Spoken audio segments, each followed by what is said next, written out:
obviously over the past couple of weeks, there's been so much activity about the social injustice going on in this country. I mean, we saw that you posted the Black Square on Instagram, but just wanted to know what it is, like what your stance on it is, on police brutality, on, like I said, the social injustice, and just want to give you an opportunity to, I guess, make your stance known.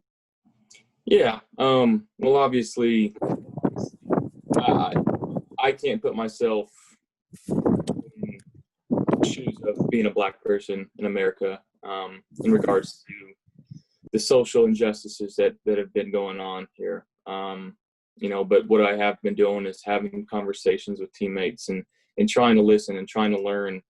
And I've been in a position where I've never been pulled over and I've feared for my life. And I think that's a horrible thing that many, people of color that have to go through that. When they get pulled over, they're holding their breath. They're anxious. They don't know what's going on. And they're very fearful. And I don't think that's right. And that's, I mean, it's terrible beyond any words that you can kind of put it into. But, I've been having these conversations with teammates, trying to get a better understanding, asking what I can do, and trying to raise awareness, whether it be with my family, my friends around me, and just trying to have these open discussions in order to find a way to, help the situation out. And obviously there's not a whole lot that I can do or I can say, because again, I've never been in that position and I can't put myself in that position. So, but again, I'm willing to learn. We're going through it right now, and I think this country is going to, come out of this as a better country. And, we're going to continue to learn and grow. And as far as, racial injustice, I mean, there's no room for racism. At the end of the day, everybody kind of has their own opinion, but as people, we have our opinion and our rights to let them know that they're wrong at the end of the day. And, if they have there's just certain ways that we can go about it peacefully that continually make this country a better place.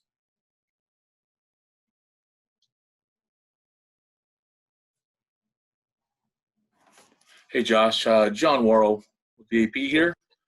How you doing? Thanks for doing this. Doing good. Good to see you. Got like the beard you got going on. Yeah. Thank you very much. Shows my age.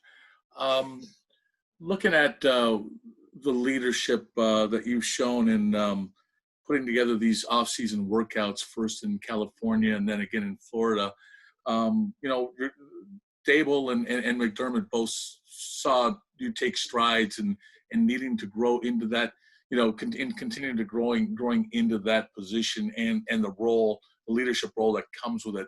How important, how valuable, was this off season in conducting those and putting those things together, and what did you get out of them, as a player and as a young team leader? There was definitely pros and cons. Obviously, I'd much rather us be in Buffalo right now and meeting in person and being able to go on the field and do walkthroughs and get more familiar with guys and spend as much time as I can around them. So honestly, that's my favorite part about the offseason. That's my favorite part about training camp, is just being able to spend, hours upon hours with our guys in our locker room, because I truly believe we've got one of the best locker rooms in the league. And that's a credit to our front office and to our coaching staff to kind of putting us on the right trajectory of what we're doing. But I just, it's been good as far as the leadership aspect goes, and being able to talk to the likes of a guy like Peyton Manning and Brett Favre and try to pick their brain a little bit and see what I can take from them, from their instances. Peyton had a lot of similarities and parallels to the lockout, I think, of 2011 or whatever year it was. And I did gain a lot from that conversation with him, and I've just been trying to apply it the best way that I can. And just as a follow-up, because you brought them up, how did you reach out to them, and what prompted that in you to, and maybe, I guess, how difficult was it to get a hold of them or to get them to provide that advice? Coach Dable had reached out to him, and they were able to jump in our Zoom calls, and we were super fortunate enough for them to share their opinions and share what they kind of figured out along the way of their NFL careers. And it's two of the most well-respected and two of the greatest quarterbacks of all time. So truly blessed to have those guys give us their input. Thank you.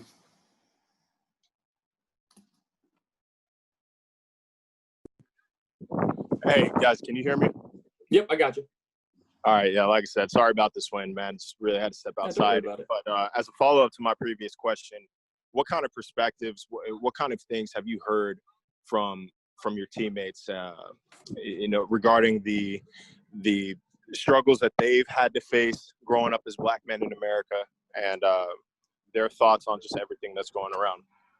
Yeah, well, like I said earlier, it's little things, man, like being pulled over and not feeling comfortable with the situation on hand, and for them to be driving and not know why they're being pulled over, not speeding, not running red lights, not any of that, but just in the perception of possibly their skin color is why they were flagged down. And then obviously the anxiousness that goes with it.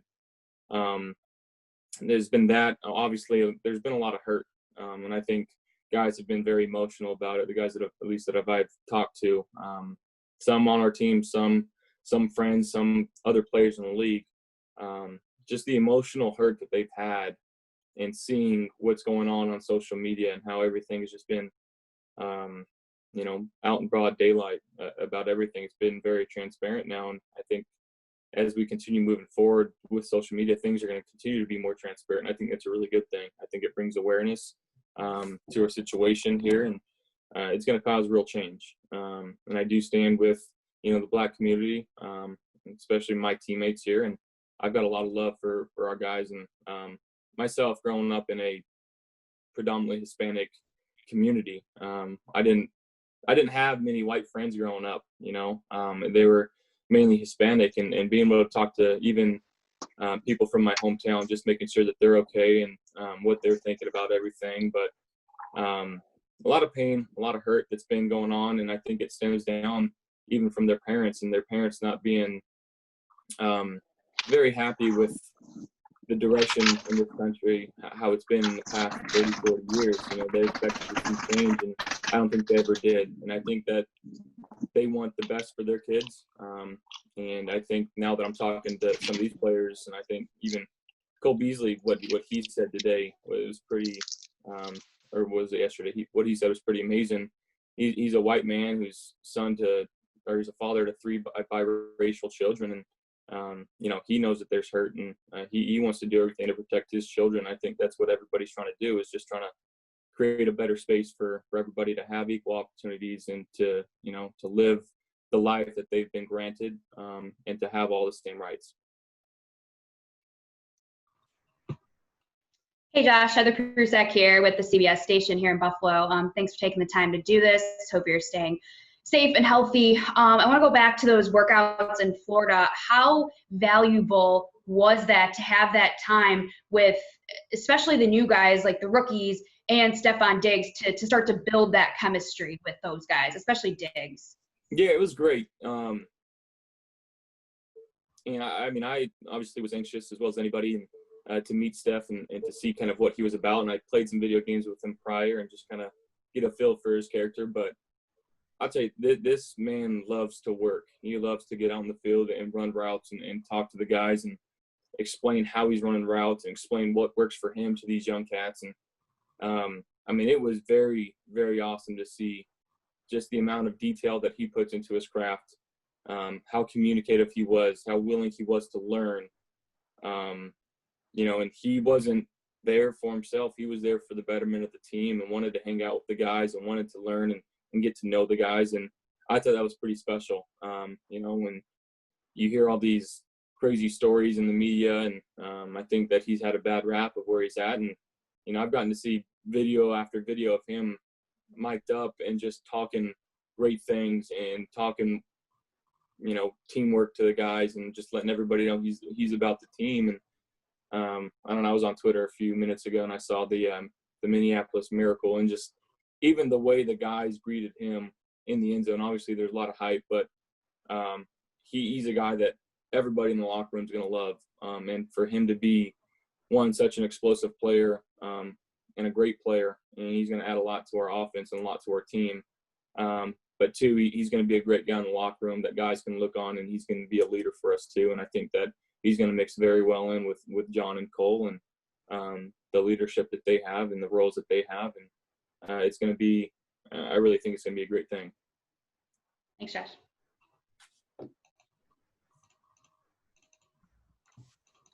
Hey, Josh, thanks for doing this. Appreciate the time. I think a lot of these rookies, especially on offense, are starting to realize how much Coach Dayball loves to FaceTime his own players. So first, how often does he FaceTime you, and what are those conversations like?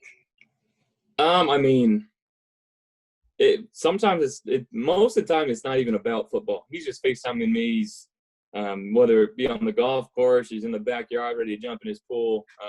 He just wants to know what we're doing. And, you know, I consider Dable, you know, coach first, obviously, but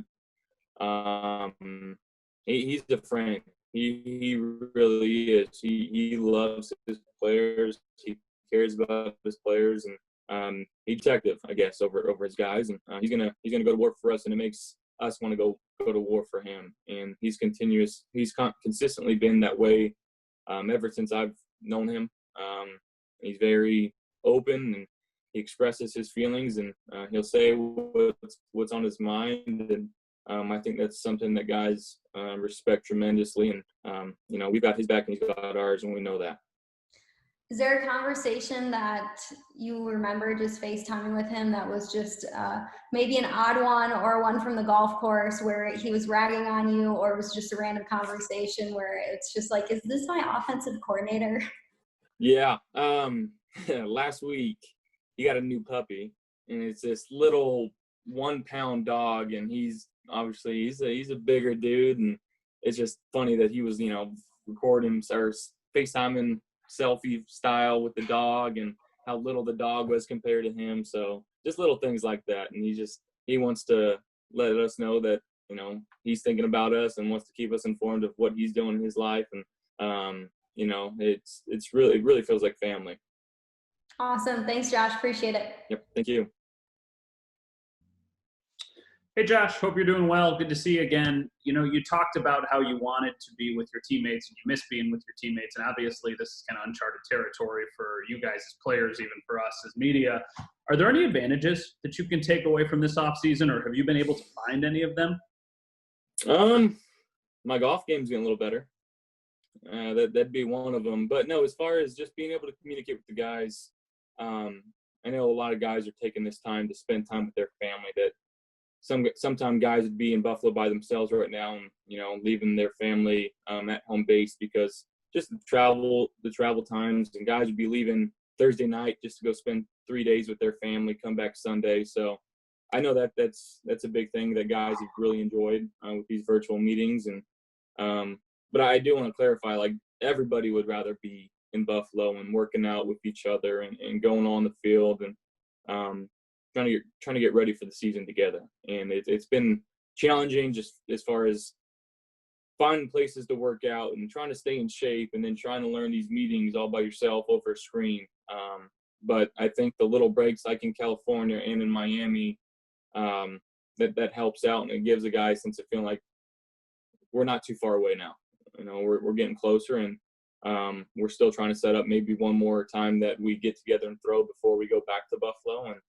And that's going to get kind of pushed in the works here. And we got one more week of virtual meetings. So, and we got to continue to take these meetings day by day and try to learn and execute as much as possible. What's your handicap? I mean, I shot 80 the other day for the first time. That's my best. I missed a 5-foot birdie putt. Would have pushed me into the 70s for the first time, but I'm probably like a 14 right now. And but my swing's looking good. I've tweaked a few things. Love it. Thanks, man. Yeah, think about it.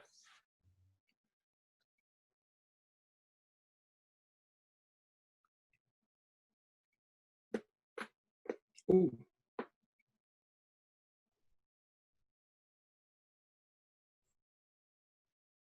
Hey, Good to see you. Got me? Oh, you muted?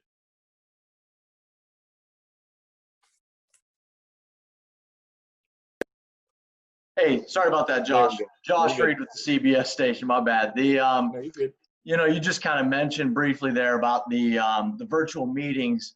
How have those been going? Can you briefly kind of give us an overview of what you think about them and how they've been going and kind of what it looks like behind the curtain? Yeah, I mean, we've been experiencing some technical difficulties, just like what you just had. Just sometimes being a meet, like we were in a meeting yesterday, and we were going over the whiteboard, and I'm supposed to be calling the plays and giving cadence. And 20 minutes later, I get a text from Pat DeMarco like, "Hey, are you in this thing?" And I look down, I have to open it up, and I was unmuted the whole time. So missed out on a good 20 minutes to talk about some plays, but we'll make it up eventually. And I had Dable in this year, and he's trying to relay me plays so I can pass along to these guys. And we're still figuring out some of the kinks, but it's been good. And it's just, guys are attentive in these meetings, and they know it's only a couple hours out of the day, so they're trying to get the most out of it.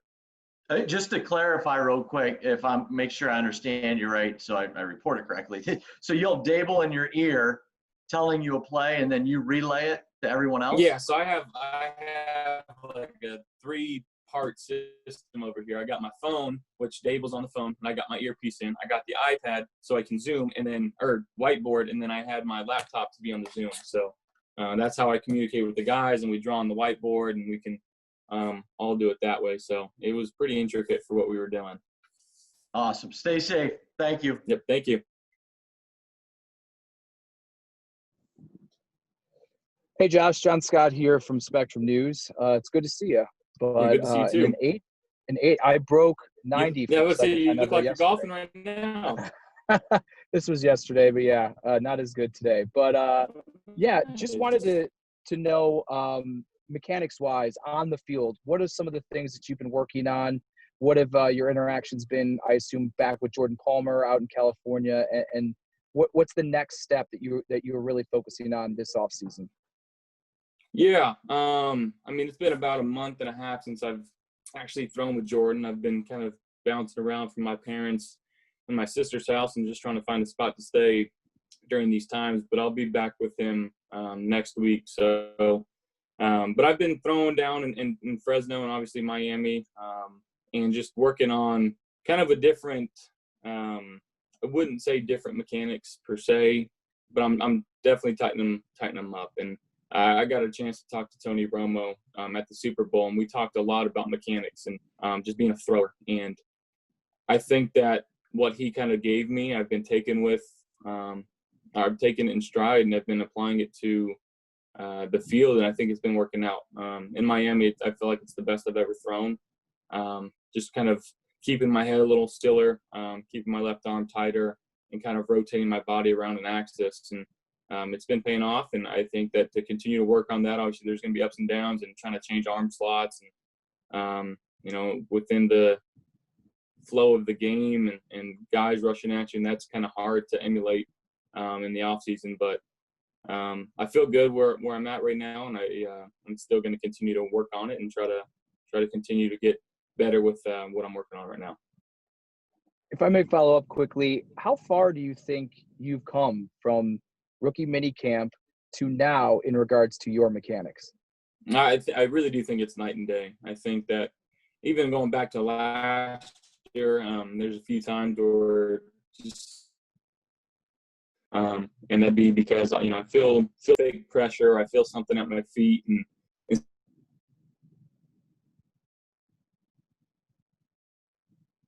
to be more vertical instead of kind of in between. So been tweaking some things and still trying to have a high release, but it's going along pretty nicely right now.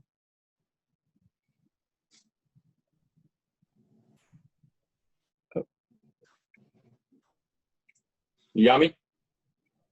Yep. Yeah, Hey, there was a request to ahead, repeat that. Yeah, there was a request to repeat that answer because it was good, but you were breaking up with the signal. Gotcha.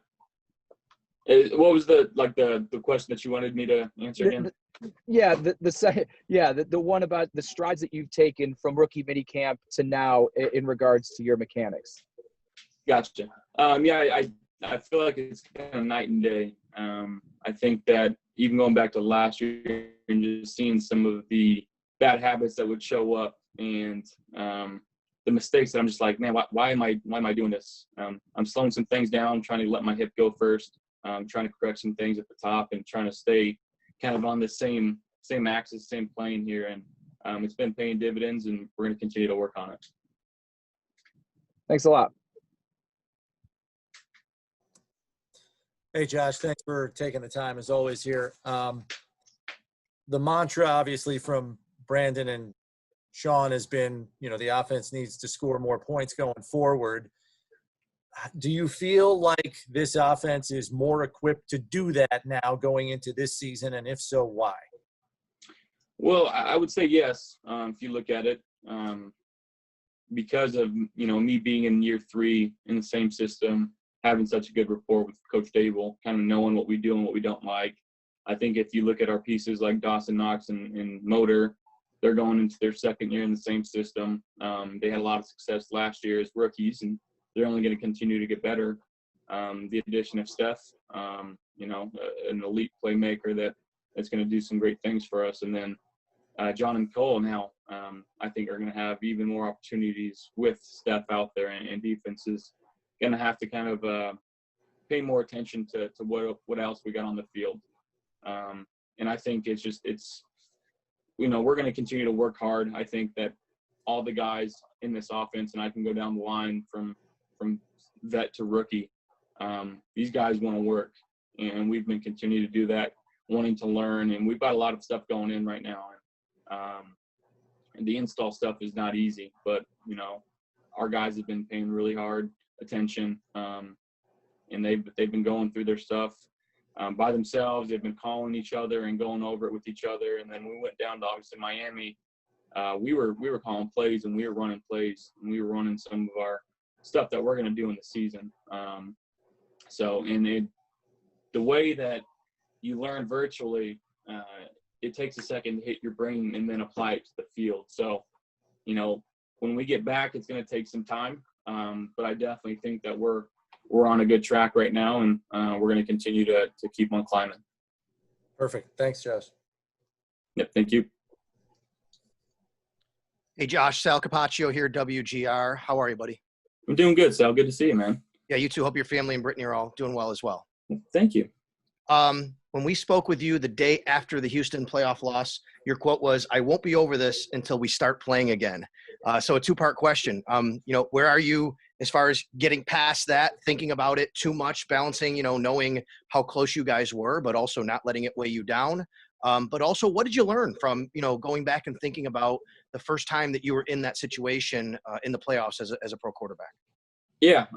Well, to answer your first question, I was talking about it last night, so I'm definitely not over it. And I know that we had opportunities to win that game, and it very easily could have swayed the other direction. So, that's something that continues to drive me, and knowing that I could have played better and I could have done more and I could have eliminated a mistake here or there that could have been super easy to eliminate and given us a better chance to win that game.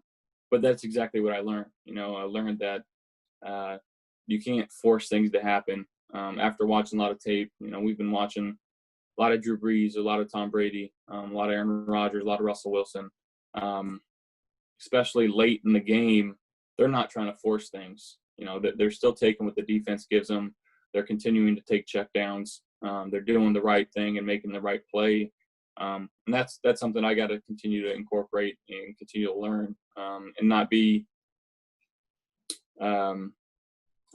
eager to make plays in situations that call for me to make plays. I got to continue to let things through it and let the game come to me. And I think most importantly, having a home playoff game, I think that is something that we need. That comes with winning the division. We're going to take that one game at a time, and everybody wants to talk about the Dolphins and the Jets. But last time I checked, it was the Patriots who have won the last 19 out of 20 or whatever it is. So we got to continue to keep working hard. And again, we're focusing on week 1 right now, and that's the Jets. And we're going to take it one day at a time, and it's going to be a tough division to go in there and play and to go in there and win. But we got the guys and the makeup for this team to put our heads and try to go do this thing. Thanks, Josh. Hope to see you in Buffalo soon. Yep. Same here. Josh, how's it going, man? Mookie Hawkins, well, Good to Sports see you, Mook. How 1080, you doing, man. How you in? Good?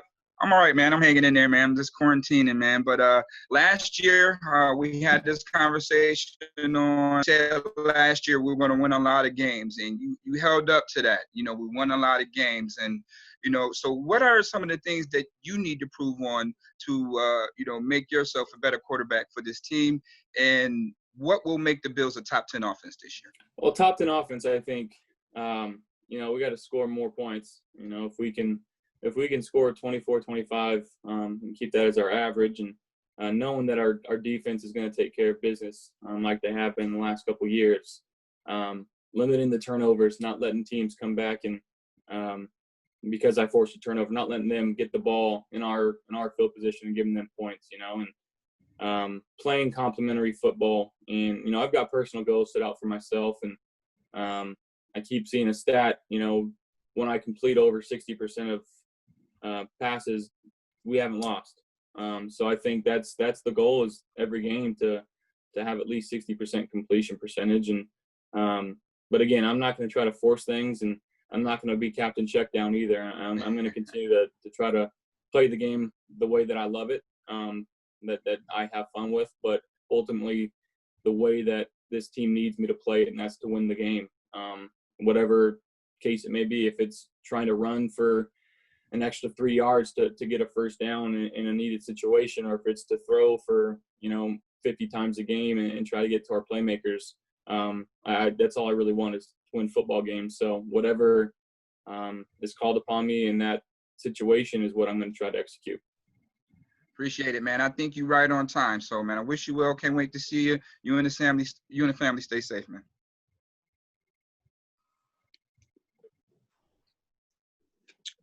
Hey, Josh, Mike Giardi from NFL Network. Can you hear me? Yep, I got you. Good to see you. And good to see you, too. Hey, a couple questions for you. One, what video games were you playing with Diggs? Was it Madden? Were you guys on the Bills together, or are you playing some other game? And no, we're playing Call of Duty, mostly Warzone. Everybody seems to be in that. I think I see Odell on that at all times. I can't stop playing it. My other question for you is, could you take us back to how you got everyone together? I mean, we saw the picture, 19 guys in Florida. That obviously takes a lot to make that happen. If you could just kind of take us through the process of getting everybody in one place at one time to be able to do what you did. Well, to be honest, it was a complete group effort, and I had ran it by the quarterback group first, and just to make sure that was a weekend everybody can make it. And then two, it was reaching out to all the guys and making sure that they knew and they were able to get out there. And you saw how many guys were out there. It was a great turnout. And three, there was an aspect of also as far as my agent goes, and I'm calling them to see what we can do for hotel rooms and trying to get blocks of rooms together so everybody's got a place to stay, and having Davis and Matt and myself rent a car so that we have enough transportation for everybody to and from the field and to the hotel, and finding out dinner plans and everything like that. So it took a lot of us, and I'm fortunate that we got the group that we do, that we're such a young and eager group to get to work. And then we got guys like, John and Cole and Steph, and guys that just want to work, and they didn't have to come out. And I wasn't forcing anybody to get out there, but the fact that everybody wanted to get out just shows how eager we are to get out for the season. Thanks, Josh. Appreciate it. Stay healthy. Thank you.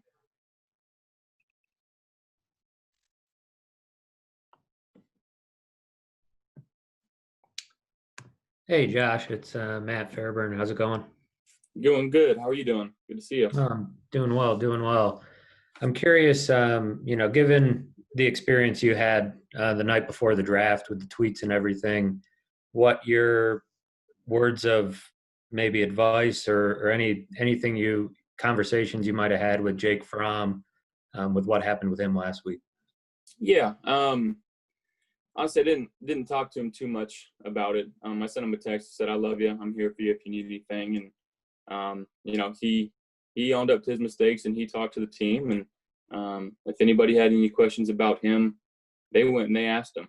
They asked him directly. And it's a shame that happened. And it's on both parts. The one first that he said it to, that it got out there, and I think.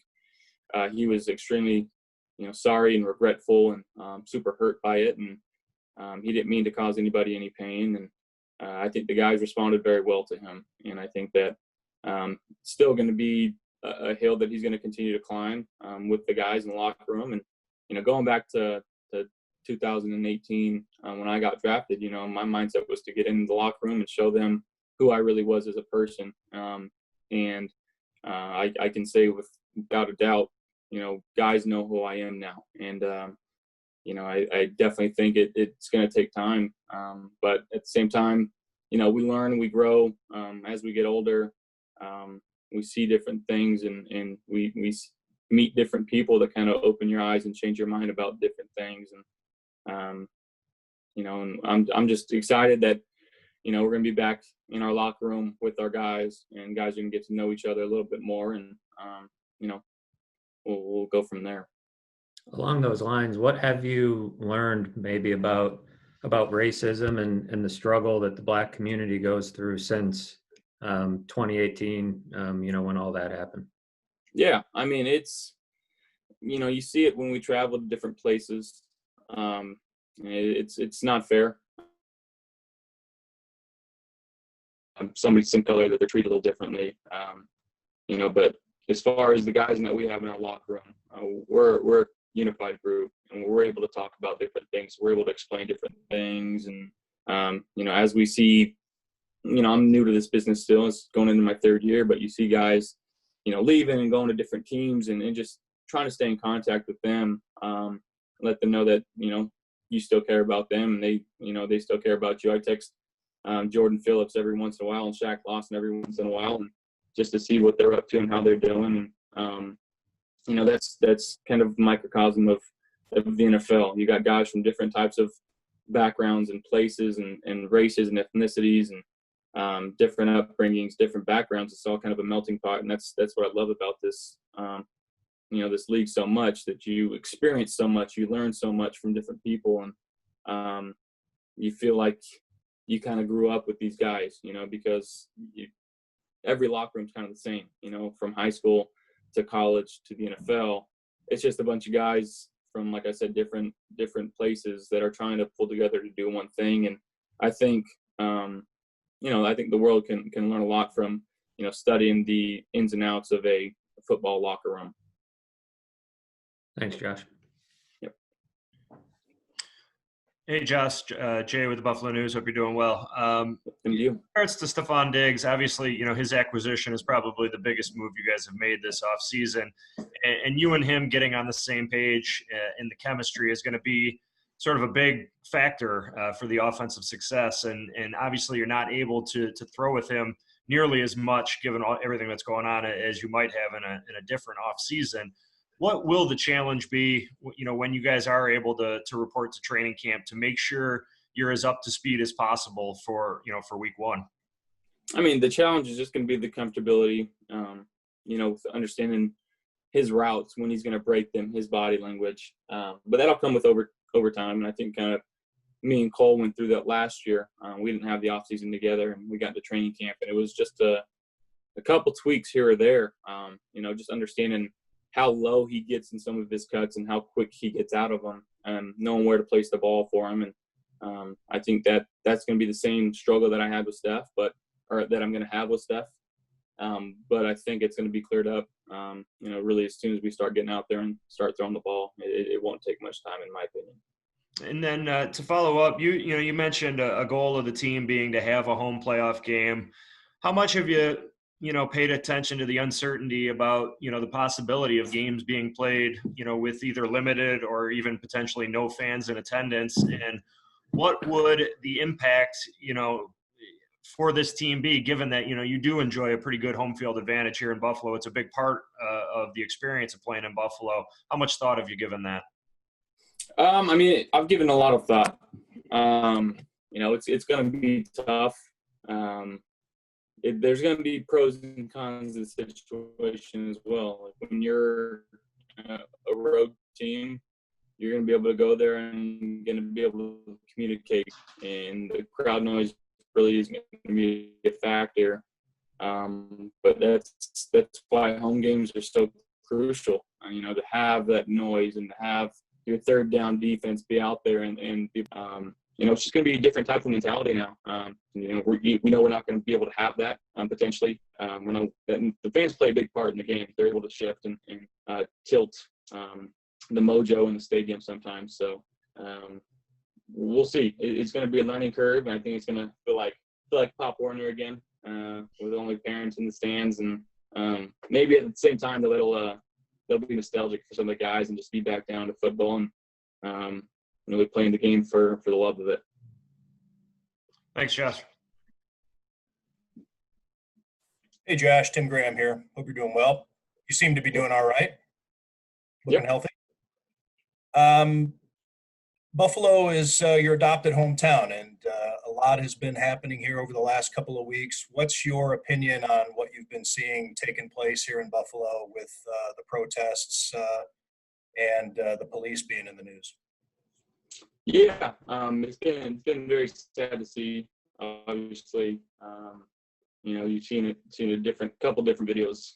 One, the elderly man getting pushed down, and I did see that most of that police emergency team had resigned from their positions on that team, rightfully so. I don't think that should ever happen. Two, you do see the other side. You see, two cops being ran over, and that's not the way to do it either. And there's a couple more videos that you can throw on each side, and it's sad to see. Buffalo's the city of good neighbors. That's what we're known for, and we got to continue to keep loving on each other and showing each other our best selves that we can, and to continue to push that way and make changes for the right. But I'm standing with our mayor, and as a Black American, I think he's going about it the right way and trying to unify the city. So that's what I'm doing.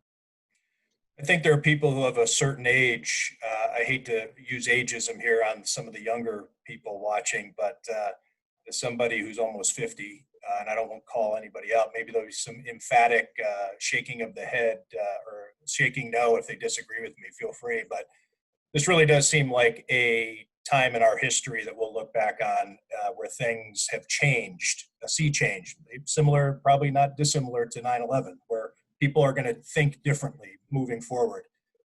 Now, as you're a young quarterback, but as a captain, face of the franchise, what are your thoughts on taking on, maybe you have to take on a greater role and not just be a quarterback of a football team, and being more of a leader in more than what we see on the football field? I feel like I am a leader more than just the football team, in regards to being a leader with my family and, my community out here in Fireball and Fresno as well, and trying to do things the right way and trying to treat people with the right amount of respect that they deserve. And, just that's basically what I'm trying to do, is trying to be a good person, with everybody that I meet. And I feel that if you would ask anybody, I would hope that they'd give the same answer, that he's the same with everybody. And, it's definitely a different time, like you said, and we're going to learn from these moments, and I think that we're going to grow as a country from this and be a better place after it's all said and done. So again, I'm learning. I'm still learning. I'm a young kid, and I want to grow, and I want to learn from everybody in our locker room and hear their stories and understand what I can do to help, and not only take that information from these guys and then apply it to my family and my community over out here in California as well as Buffalo, and just try to spread positivity in each and every way that I can. And real quick follow-up, if I can, you mentioned a lot of these quarterbacks that you've learned from regarding mechanics. What maybe have you learned from Drew Brees over the last week or so? Here's a guy who Walter Payton Man of the Year, has a lot of credibility in the community, and just like that, I don't know. I'll just leave it at that. What did you learn from Drew Brees? I mean, I think it's just being informed before you might say something. And I don't think in any way that he was trying to demean anybody or trying to downplay the situation. You know, he was saying what he felt, and but again, being completely informed on what you're talking about before you talk about it, and again, that would help not rub anybody the wrong way. And I think that he's trying to make amends and trying to make reparations in that aspect, and I'm sure he had some long conversations with his teammates, you know, behind closed doors, and they seem to have accepted his apology. But again, it's going to be it's a new time, and it's a learning time for everybody, I think, in this country. And you know, there's going to be aches and pains along the way, and we had to continue to push through it. And like I said, continue to reach out and spread positivity and love one another. Thank you, Josh.